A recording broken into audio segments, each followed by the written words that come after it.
What's going on, guys? It's Troydan here, and today we are watching David. That's right, the warning signs nobody saw. I didn't know who this guy was until I found out that he killed a young girl that he was apparently dating. I have never heard his music. I'm going to learn about this right now. Go. All I know is a murder that has become one of the most discussed crime cases of recent times is that of David Anthony Burke, who went by the stage name David. David was at the peak of his career.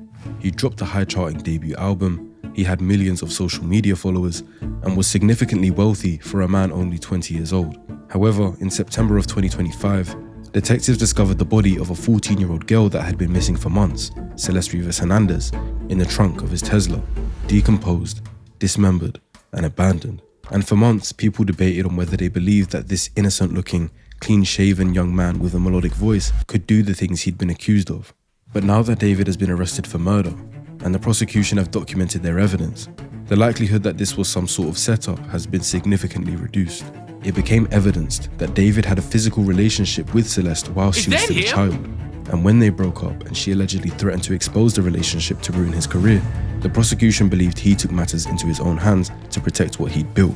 But when you add the context that he made music constantly that included themes of blood, violence, and a romance that ends in tragedy, it's caused a lot of people to suspect that this outcome was something David always wanted. However, I'm not here to discuss theory and conspiracy. I'm here to clinically answer two main overarching questions.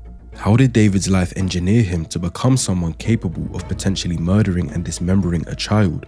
And if he did, then what mental mechanisms allowed him to carry on with life after the fact, knowing the body of the girl he was once intimate with was decomposing in his car? I heard he went on like some Twitch streams after this. Like, I've never heard of this guy until the charges happened. But like, he was going out on Twitch streams? That's what It's easy to just label him as pure evil and move on. But as a student of psychology, I find it crucial that we understand what happened to him in childhood, what were the warning signs, and figure out the why that surely exists in this story. There's a lot of questions I've seen online that I think I have the ability to answer by the end of this video.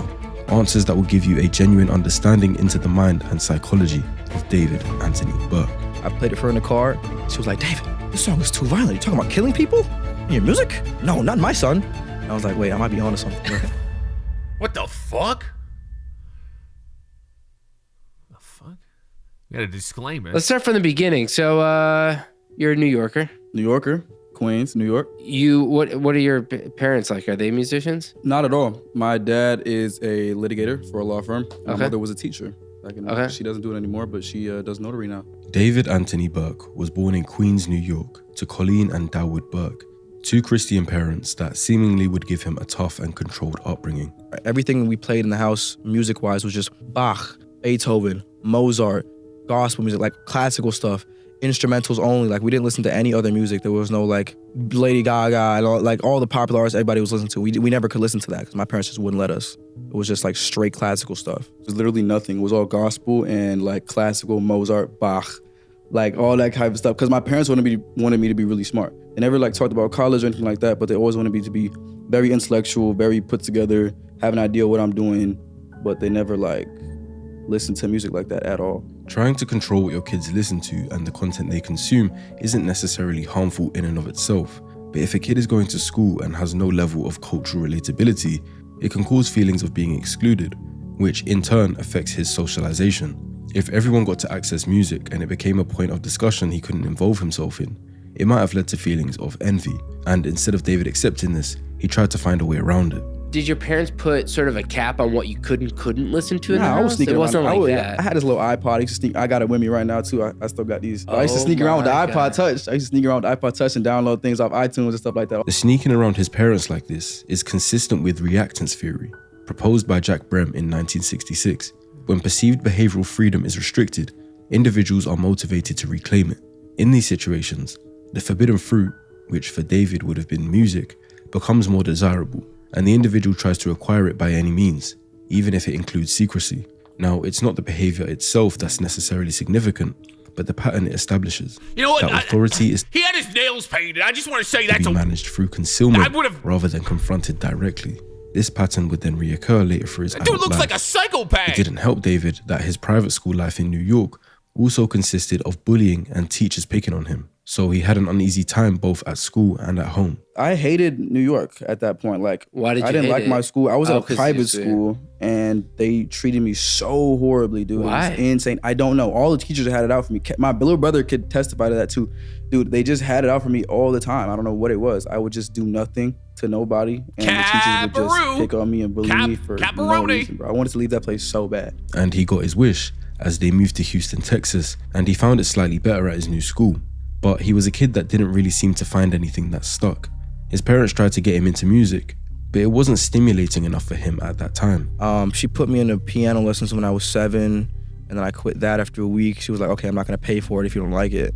Quit that. I went into she put me in a church choir when I was 8. Quit that.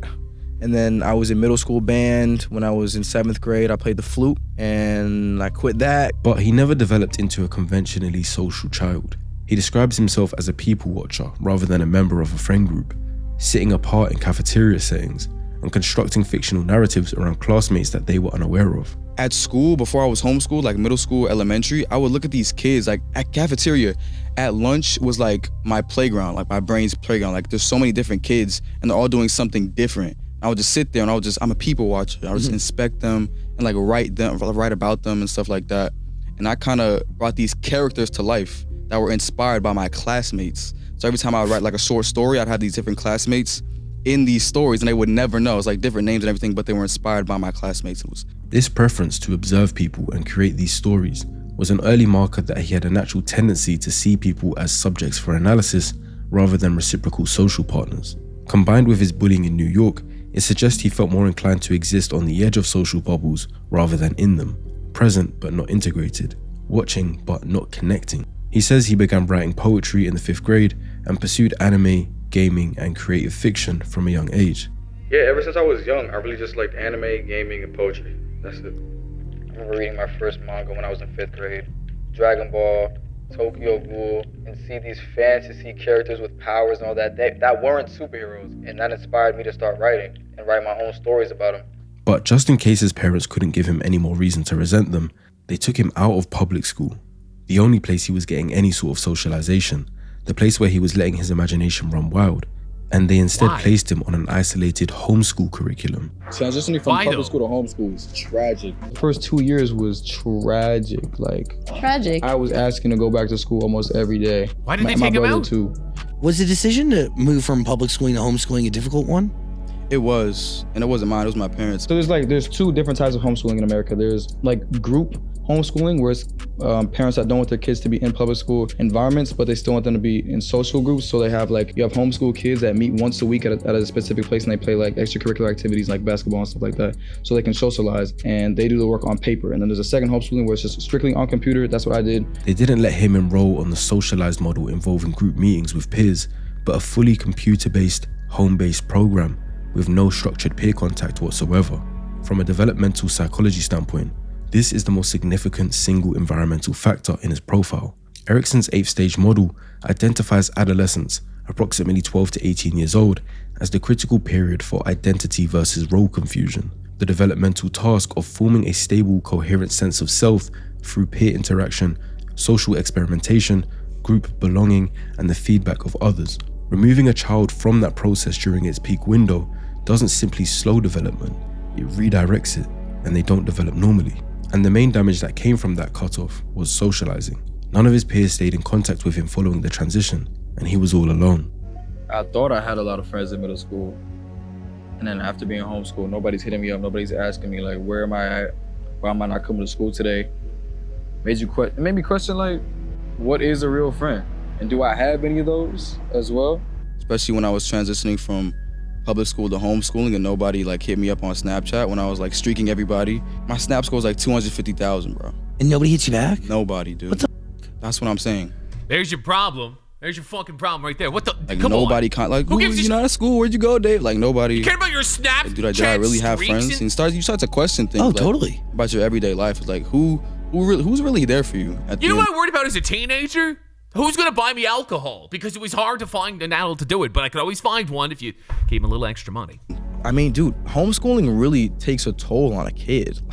Isolation. Yeah, and there's outlets like I know I made a couple friends now that were homeschooled, but they had like these groups that they would go to like bi-weekly and just to socialize. But I didn't have that. Like David would start to feel a growing disconnect between himself and his age mates, and an acute awareness of experiences that he was excluded from. I've gone through his TikTok, and this was clearly what hit him hardest. He was emotional seeing homeschool proposals.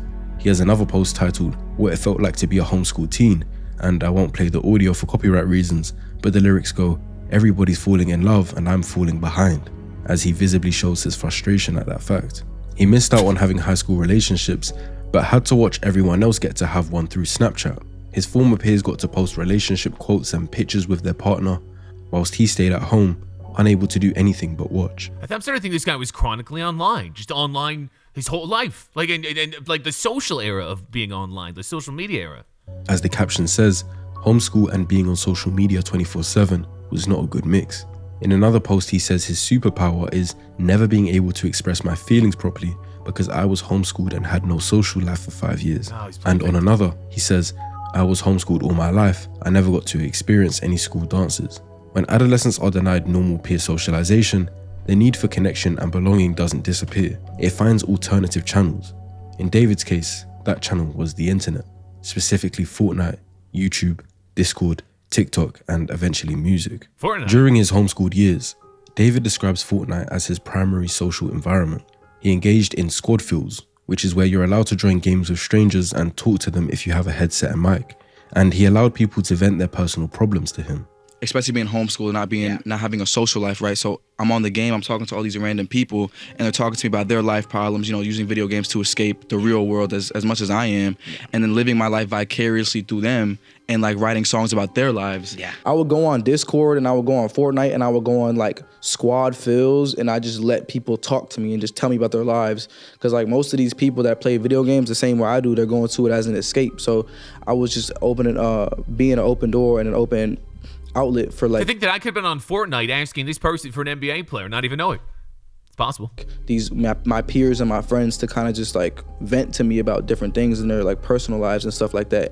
And I'm like 15, 14 at this time, so I don't know how to like be a therapist, right?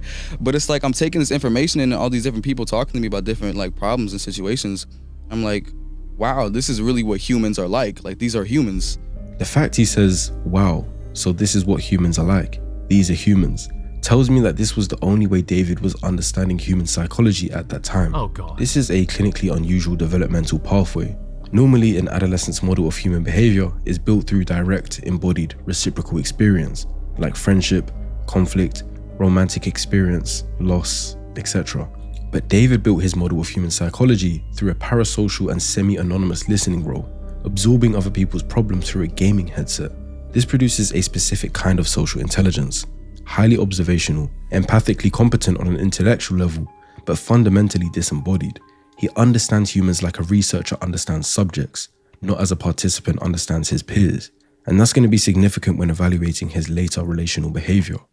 Oh, he wasn't? I didn't So know he was a he was Twitch chronically streamer. online, seemingly addicted to video games, but being home alone that much allowed him to stumble across much Dude, he's of got to one's chase devices. his cloud on Later, it, bro. in his What are own we Discord doing? server, David disclosed a sustained pattern Oh! of consuming Gore content beginning at approximately 14 years old, following the accidental exposure to a cartel execution video.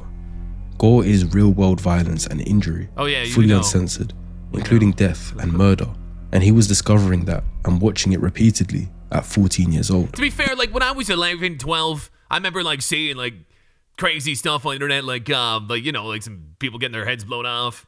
You know, watch people get stabbed and all that stuff. That's not because I wanted to. It was just like the internet back then. It was bad. It was He really describes bad. a progression from initial shock response to habituation, saying, "It got to the point where I don't even cringe when I see it anymore," to then developing a dissociative response, claiming he started laughing at one point, Oh, it but was then laughing. escalated to deliberate intentional use. I watch Gore to disconnect the part of my brain that feels empathy to the wrong things. What the We fuck? have something called an amygdala, which generates the brain's threat and disgust response to violence. Repeated exposure to graphic stimuli triggers habituation and desensitization. In simpler words, the threshold for what makes the brain want to cringe and look away rises because the stimulus is no longer threatening due to seeing it so much. What David describes in his Discord is consistent with this process in adolescence. whose prefrontal regulatory systems are still maturing and therefore less equipped to That contextualize was and like 3 contain the years ago. desensitizing effect. But what distinguishes David's disclosure from typical adolescent experimentation is that last part. He doesn't describe watching Gore for entertainment or shock value. He describes it as an emotional engineering exercise, a deliberate attempt to modify his own empathic response. This level of intentionality about emotional desensitization in a 14-year-old is far from typical and represents a significant clinical signal. This would have been a major warning sign and red flag that David was gaining the ability to care less about human life. During that same isolated period, David developed an elaborate alter ego he called Itami, a Japanese word meaning pain. I have this alter ego named Itami, which means pain in Japanese, and I'm heavily inspired by like anime and stuff like that. But that character that's in the music videos I make now was actually an idea that I had years before music even started, when I was writing my first comic book. And it was this detective that would solve his own crime. So he was the good guy by day, and then at night he'd kind of transform into this alter ego and then commit crimes he'd solved the morning of. But Itami isn't this artistic, creative concept he's come up with. David described it in multiple interviews as a character he intended to develop into his own manga, one who was explicitly him, a detective who committed murders and then investigated them himself. Big part of that manga was an evil version of me, an agent of chaos and kind of my alter ego. And there was an evil version of myself that would kind of come out at random moments, kind of like Fight Club with Tyler Durden. And he would commit the crimes that I would have to solve as the detective. So like when I was as the detective, I'd be like solving murders that I'm committing myself. Understand that there's a difference between normal fantasy and what David's doing. We all might fantasize here and there, maybe about obtaining a certain level of wealth or driving a certain car or whatever you guys care about. Escapist fantasy uses fictional scenarios to temporarily relieve stress and provide alternative experience. RuneScape. I play RuneScape to escape the real world. That's what I do. I go to Lumbridge. The psychological concept of fantasy find me in elaboration, Varrock. however, involves constructing increasingly detailed, immersive internal worlds in which the individual places themselves, not a character, but themselves, and which begin to function as a parallel framework for understanding identity and relationships. David explicitly inserted himself into this narrative. He is not the author of Itami. He's Itami's counterpart. They share an existence. He later described Itami as The one that is weaving his way into my relationships and ruining them and inducing trauma and things like that. This language suggests that the alter ego had become a psychological container for the parts of himself he wished to disown but had not eliminated. David transitioned into music accidentally in late 2021 after copyright strikes on his gaming content prompted his mother to suggest he create original music. I started making music in like December 2021. I used to be a Fortnite YouTuber, bro. Like, it's so crazy. Only reason I started making music is because my videos got copyrighted. Because I was using like Scissors music, Justin Bieber music, all that. And my mom was like, yo, if you're getting copyright strike, you're not making no money, make your own song. So I was like, bro, I could probably do that. Because of his ability, I know he's able to play and do. So I said, just make your own music. It's that easy. And that was that. So I kept doing it. And then it kind of just became this thing where the music was getting more popular than the Fortnite videos. My SoundCloud numbers surpassed my Fortnite videos numbers. And it was out of here, bro. He had no prior musical ambition. What he did have though was years of accumulated internal material. The Itami fantasy, the observational psychology built through online listening, the poetry he had written since 5th grade, and a set of emotional themes like isolation, romantic destruction, duality that had no other outlet. Music gave that internal world a public form. It also gave it a socially legitimate one. Dark themes that are wrapped in musical craft don't register to us listeners as warning signs. They register as artistry. The same content that might raise concern if it was in a journal or a private communication is celebrated when it has a compelling melody behind it. David's own statements confirm that his early music was not drawn from lived experience, but from imagination and preparation. When I write music about heartbreak and the sad type of things, I write it not from experience, because I was a really homebody. I was homeschooled. Like, I didn't have much of a social outlet like that. I write it in like preparation. I feel like when you commit to love, you commit to devastation as well. I think it's a mixture of like trying to figure it out myself and then looking at other people's experiences. I mean, 'cause I've never experienced like true heartbreak either. So I write all these songs in preparation for it, so I'm not devastated, you know? So I know what to expect. He describes writing about He heartbreak. should write a song about getting fucked in the ass. Because he's going to spend a lot of time in prison getting it. Unless they in kill him, preparation, they might give him having death never penalty. experienced Sorry, I don't know it. where that came He from. states directly, I love over-dramatized themes of romance because it would never be like this in real life. I love over-dramatized themes of romance because it would never be like this in real life. So it allows you to like have more room to play around. The thematic content of his early catalogue in 2022, like Bleed Out in March, Dirty Secrets in May, Romantic Homicide in July, centers on romantic destruction, hiding dark secrets, killing a romantic partner, and feeling no remorse. Romantic Homicide's central lyric, which David explains in detail in a Genius interview, is constructed specifically around the active first person. Not just you died, but I killed you. He stresses the first person agency. Which was in the back of my mind, but then you think that I'm gonna say you died, but I say I killed you. So it's not like the thought of her is gone by itself was something that she did, it was something that I decided to do. And I killed her in the back of my mind. He also describes the back of my mind as the location of this act, which is precisely where he has told us that his fantasy lives. His mother's reaction to Romantic Homicide is very ironic, but also significant. I showed it to my mother, and she was like, that song's too violent and too sad. You're not releasing it. My son is not gonna be talking about killing people in music. And I was like, I'm gonna take that as a challenge. Yeah, good job, Mom. This fucking mom she was like, sucks. This song is These too violent. You're parents talking about stink. killing people in your music? They're No, not my terrible. son. I was like, wait, I might be onto something. Bro. She identified something real in the content. He overrode her objection anyway and released it, and that song was the one that became his commercial breakthrough. The commercial success of Romantic Homicide is a pivotal moment in the Holy psychology shit, got a lot of trajectory. views. What the fuck? David didn't receive any Really? social correction for expressing violent romantic fantasy. He received validation, streams, a record deal with Interscope. Interscope, and multi-million-dollar career momentum. I get the first email from the labels. I showed them, I'm like, all right, my mom has to hear about this now. I was like, there's no way I can like sweep this under the rug. I'm getting really famous right now. And then I meet with Interscope, who I eventually signed with, and I meet on my team Mogul Vision for management that I signed on management. And then at that point, it was just time to push the button. From a behavioral reinforcement standpoint, this is near optimal conditioning. The behavior, which was externalizing dark fantasy through art, produced the outcome most desired by someone with his developmental history, which was belonging, recognition, status, and the experience of being known without truly being seen. Because not only did he blow up in music, but that coincided with social media fame like TikTok, where he got tons of engagement. But looking back on that, those fans were engaging with someone who wasn't even their true self and who never took the mask off. I got me as the artist. So I just want to point out the person that made this video. This was really well done. So I just want to point that out. He's definitely done some homework here. David, D4vd, I was not expecting Itami, names. which is the antagonist. He was the blindfold. My gaming character is coming soon. He is like the one that's super tech savvy and stuff like that. And then my social media persona, which is also being built out as we speak. And that's the 4. He constructed an entire identity architecture around himself with those 4 defined personas: David the artist, Itami the antagonist, a gaming persona, and a social media persona, none of which were David Anthony Burke. The actual self was not among them. What researchers describe as identity diffusion, where the boundary between constructed persona and authentic self becomes genuinely unclear, appears to be happening here. The masks were not overlaid on a stable self, they may have become the primary mode of self-experience. So David from early on learned how to switch between characters. In private, he could be this antisocial kid with dark fantasies. In interviews, he could sound smart and sophisticated. And on TikTok, he could do his best to be relatable and goofy to his audience. That ability to switch became something that we now potentially know might have helped him deal with the consequences of his future actions. What the fuck is that? What the fuck?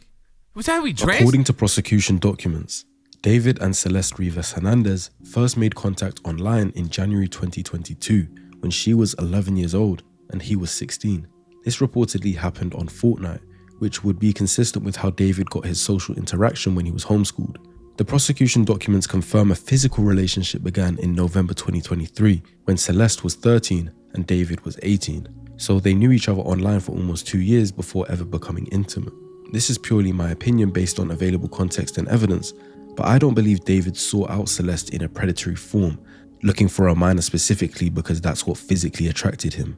The fact he was only 16 at the time and was being homeschooled makes it completely plausible that the relationship began as some kind of intense online companionship, where he was just happy to talk to someone, with age not being one of his concerns. I believe they started off as friends who confided in each other, made jokes, and wasn't started off in any inappropriate nature.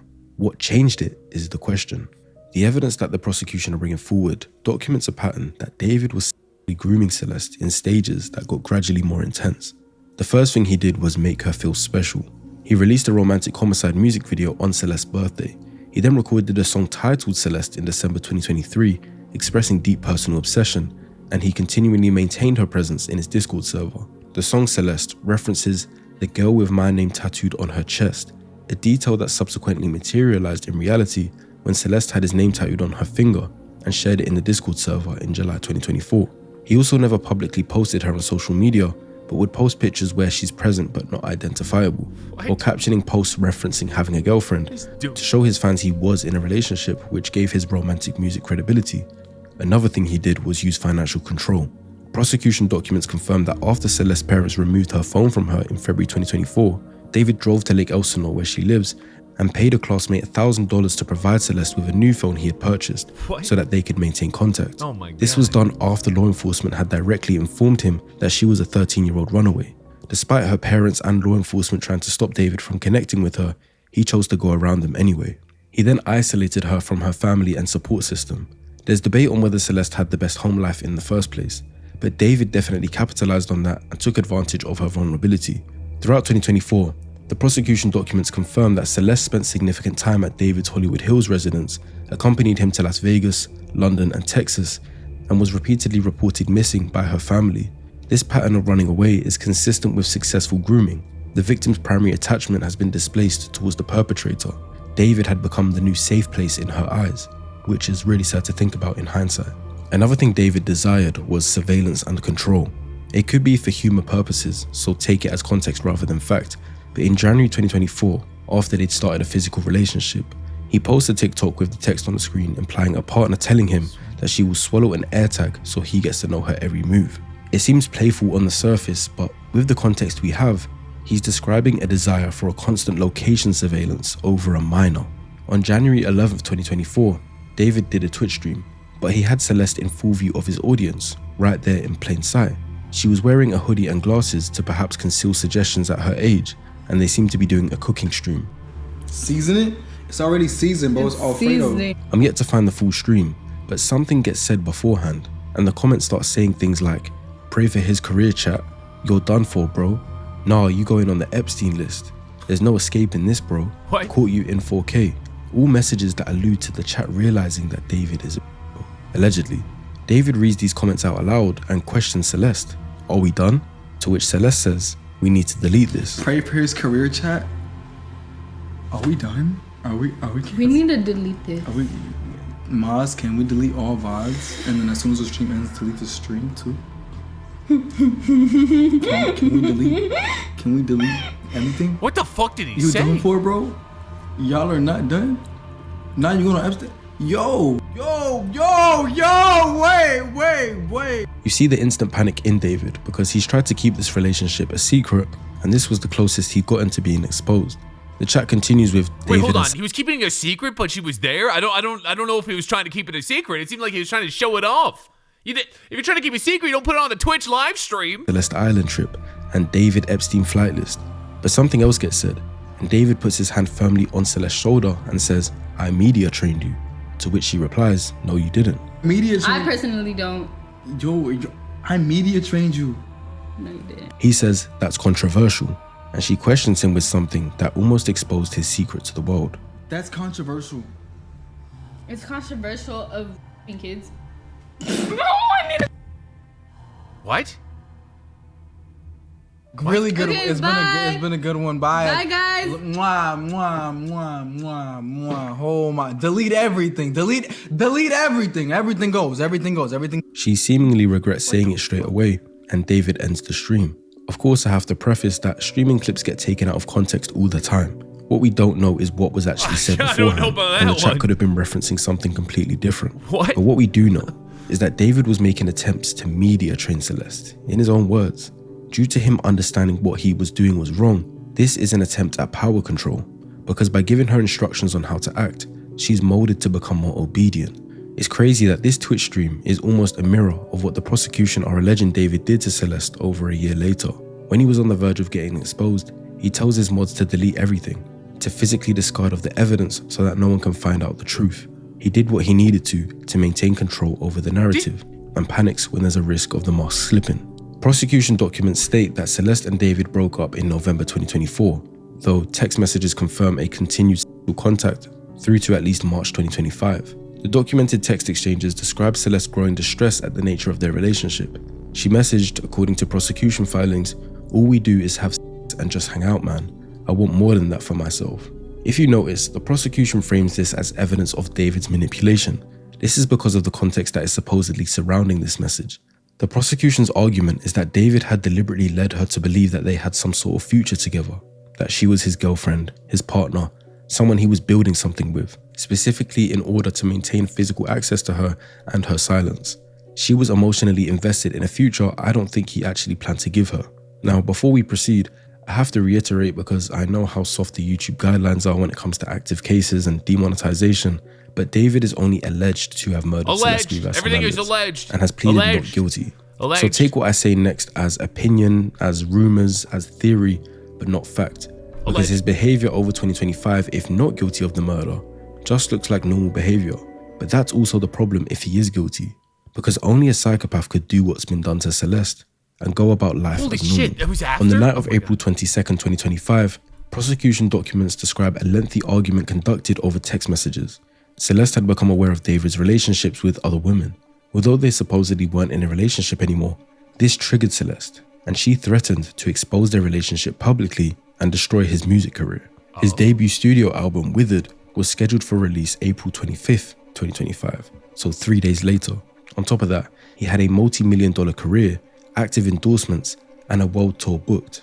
The prosecution alleges that at approximately 8:40 p.m. on April 23rd, 2025, David ordered an Uber to transport Celeste from her Lake Elsinore home to his Hollywood Hills residence. She arrived at approximately just after 10 p.m. The prosecution alleges that shortly after her arrival, David stabbed her multiple times and stood by while she bled out, making no attempt to call emergency services. At approximately 11:30 p.m., he drove north on the 101 freeway to Santa Barbara County, texting and calling Celeste's phone as he drove, a pattern the prosecution characterizes as a deliberate attempt at a cover story. He returned home early on April 24th, went to a radio interview for the album, and attended the album release party later that evening. Wow. The prosecution then documents evidence of David's poor attempt at concealing the crime and dismembering her body, which he then left in the front trunk of his Tesla. Burke placed her body in the inflatable pool he'd ordered to prevent her blood from spilling onto his garage floor and used a chainsaw to cut off her limbs. Surveillance footage confirms David drove his Tesla for the last time on July 29th, 2025, before parking it on Bluebird Avenue in Hollywood Hills and departing for his concert tour. And this is the alleged story we have so far on how David potentially murdered Celeste and then continued with life like nothing happened. I'm so confused though, like why he thought, like he obviously seems like he wanted to get away with it, right? Like why would he just put her in his own car and just leave her there? I don't understand. The following analysis I'll give is based on if the evidence presented by the prosecution is factual and proven, and is just my opinion. But the first thing that I believe to be true is that David demonstrates a dark triad personality. The dark triad is a mix of three personality constructs: narcissism, Machiavellianism, and psychopathy, identified in psychological literature as co-occurring and collectively associated with manipulative, exploitative, and callous interpersonal behavior. And I believe all three appear relevant to David's documented behavioral profile.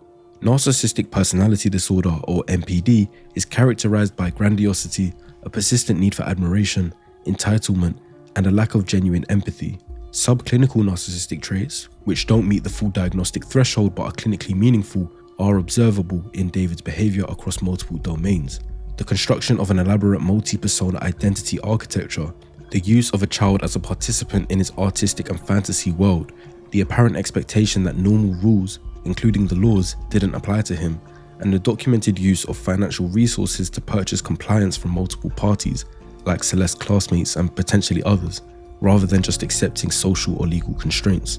He continued pursuit of Celeste after direct law enforcement contact, despite being explicitly told that she was a 13-year-old runaway, which just demonstrates how important he thought he was.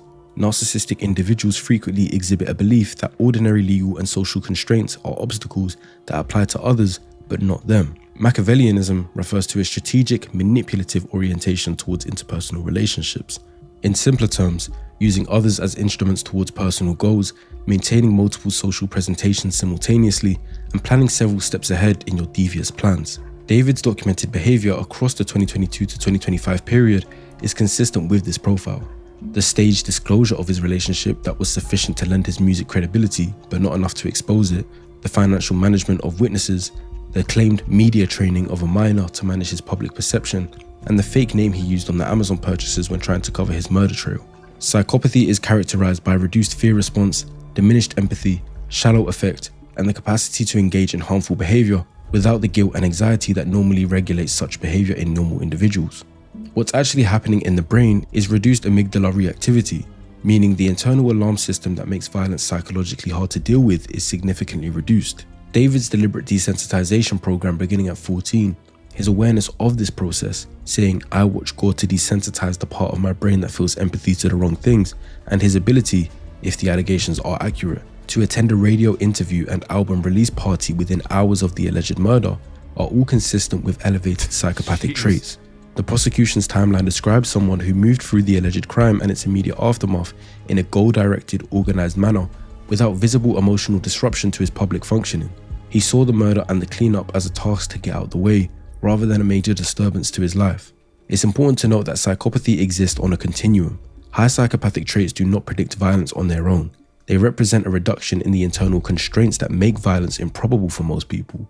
You can definitely have psychopathic traits and go through life without killing anyone, but if you had to, or if you believed you had to, it wouldn't be hard for you to mentally process. That's interesting. The best way I see fit to analyzing the rest of his psychology is by answering some common questions surrounding the case. The first is, was David born with psychopathic traits, or did the environment shape him like this? The evidence doesn't support a simple nature or nurture answer, and the research literature on psychopathy doesn't even need one. Studies on antisocial personality disorder, which is the more official diagnosis with traits similar to psychopathy, have found that genetic predisposition is a real factor, but is not determinative, meaning genes do play some part, but it needs more than that. What the developmental history suggests is that David likely had some dispositional features like his elevated sensation seeking, a reduced fear response, a natural tendency towards social observation over social participation that interacted with a profoundly adverse developmental environment. The isolation he experienced in homeschooling removed the social components that normally regulate and redirect dark impulses in adolescence, such as peer feedback, mentorship, romantic experience within age-appropriate contexts, and the reality testing that comes from genuine reciprocal relationships. Basically, when you're in school and you're weird, people are going to tell you you're weird and they're not going to be friends with you, and that's going to cause you to not be weird. The Gore consumption, the fantasy elaboration, and the emotional desensitization program didn't occur despite his isolation. They occurred, most likely, because of it. Any genetic psychopathy predisposition might have stayed more muted in a more socially connected environment, but David was given 5 years of uninterrupted space in which to develop it without correction. The next question is, if many children experience homeschooling, many children watch Gore, and many children watch anime, and they don't become violent, then why was David different? The answer is not any single factor, but the specific combination and timing of factors, and the absence of mitigating ones. 3 elements distinguish David's profile from the general population of adolescents who share some of his experiences. First, the duration and completeness of his social isolation was extreme. Not partial homeschooling with peer contact, but 5 years of near total isolation during the precise developmental window where identity and empathy are formed through reciprocal relationship. Fair enough if they let him go to some sports clubs and he got to meet people weekly, but he was completely alone. Second, his response to that isolation was not passive, but active, as he built an increasingly elaborate internal fantasy world in which violent romantic narratives were central, and he deliberately used that period to pursue desensitization by watching Gore videos. Third, and perhaps most critically, nothing corrected the trajectory. There were no peer relationships to provide reality feedback. There were no teachers or mentors who intervened. When his dark material reached the public, it was celebrated. When law enforcement contacted him directly about a 13-year-old runaway, he found a way around their intervention. The system of natural corrections that normally checks and redirects deviant development failed at every point. Another question is, with his fantasies and music content, did David always have a lust for murder, or did circumstance just cause him to kill in that moment? Neither characterization is fully accurate. Despite how wild our minds like to run with conspiracy, evidence doesn't support a long-term conscious plan to murder Celeste. There's no indication he groomed her with killing in mind from the outset. What the evidence does support is a sustained internal world in which romantic relationships and fatal violence were thematically intertwined, in which he had deliberately engineered his own emotional desensitization to that violence, and in which he had repeatedly rehearsed, through his music videos, through lyrics, fantasy, and alter ego construction, the psychological experience of killing a partner and feeling nothing. Whether or not he consciously intended to kill Celeste, he had spent years building the psychological infrastructure that made it executable. The prosecution's alleged motive that he was silencing a threat to his career is entirely plausible as a proximate trigger, but the proximate trigger ignited something that had been laid down over a long period of time.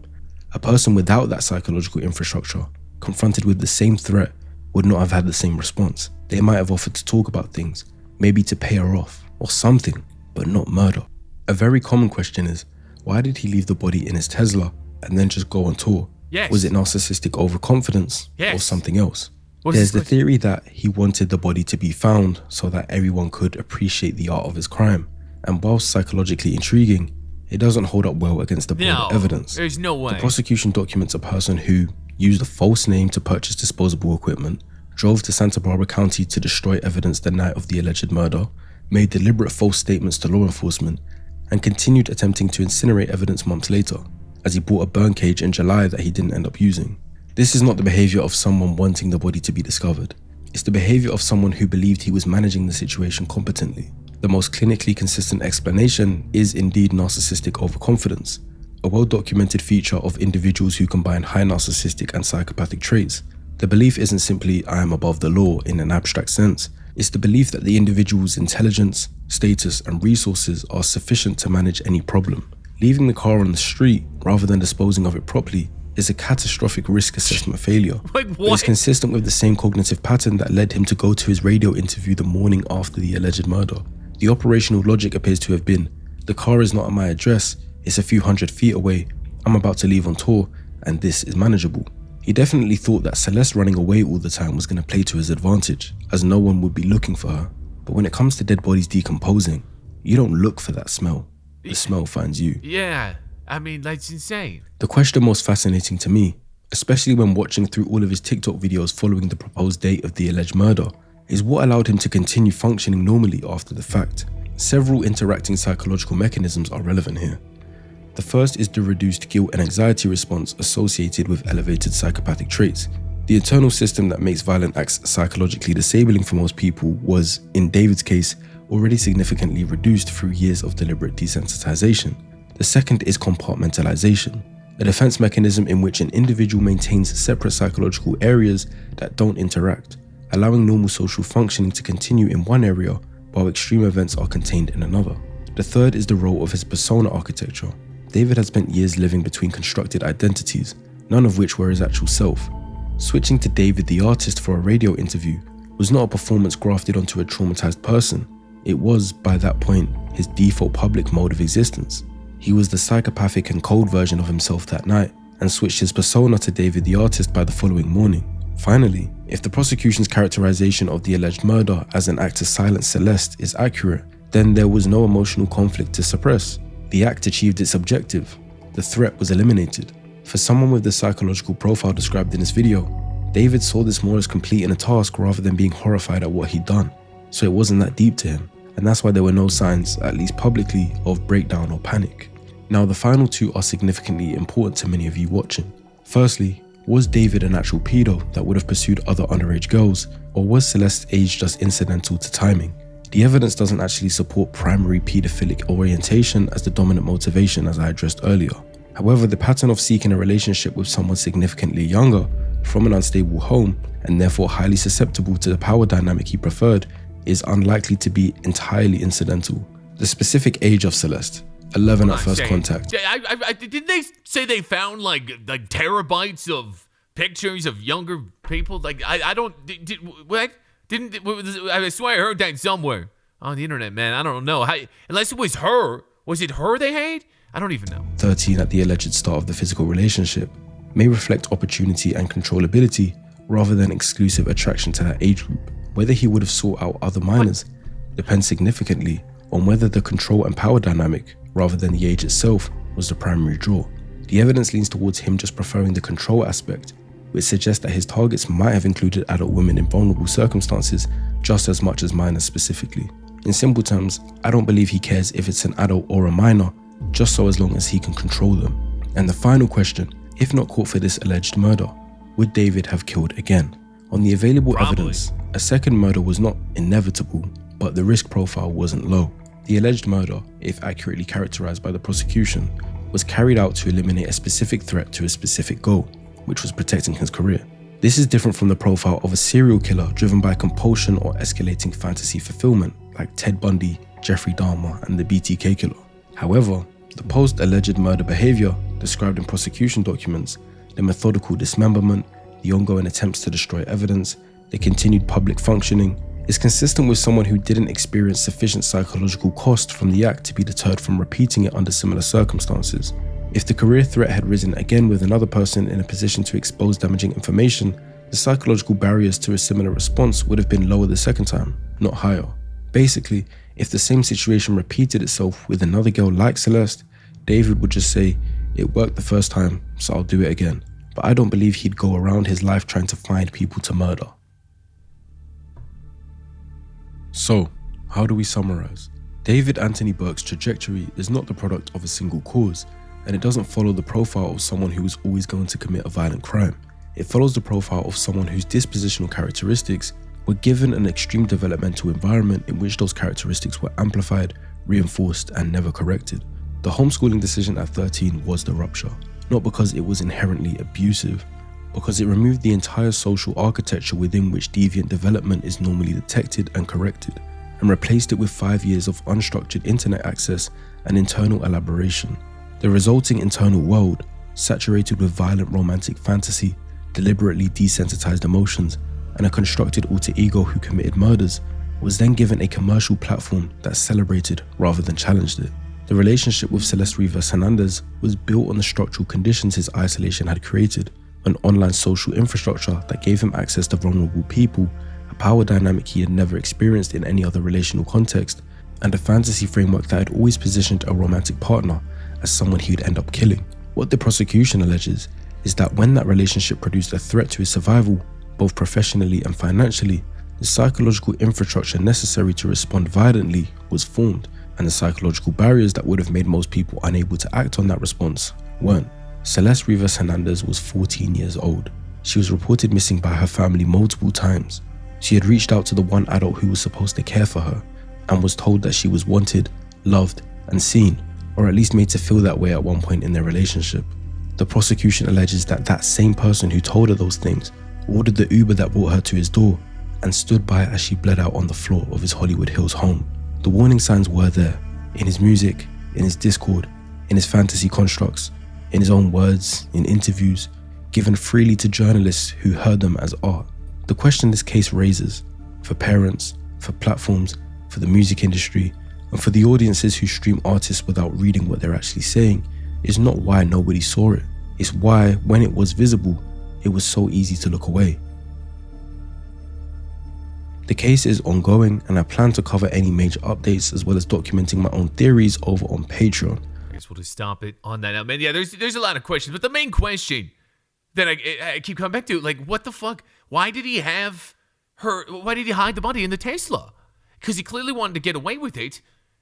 Obviously, all the things he went and did to try to, like, hide the body and all these little other things to, like, have an alibi, but he still, like, made it painful evidence. So he's so narcissistic that he think he could get away with that, and it's just so stupid at the same time. This is such a ridiculous thing. You know what? The trial is going on, or is about to be going on. I'm not exactly sure what time it starts, but maybe we'll get some more answers to what the fuck his idea was. But either way, yeah, life in prison, because death, getting out, that's the easy way. He's going to have life in prison for that. Keep that butthole tight. Maybe they'll get him in jail. No, this is terrible. This is absolutely terrible, but this was a long watch. I'm not even going to pretend to be able to dissect some of the words I heard here today. This man is 1,000 times smarter than I'd ever be. I'll make sure to have the link in the description. If you want to check out this video, I highly recommend it. Oh my God. Guys, if you got a video you'd like me to watch or react to, post in my Discord. Thank you for watching, and kids, stay out of trouble.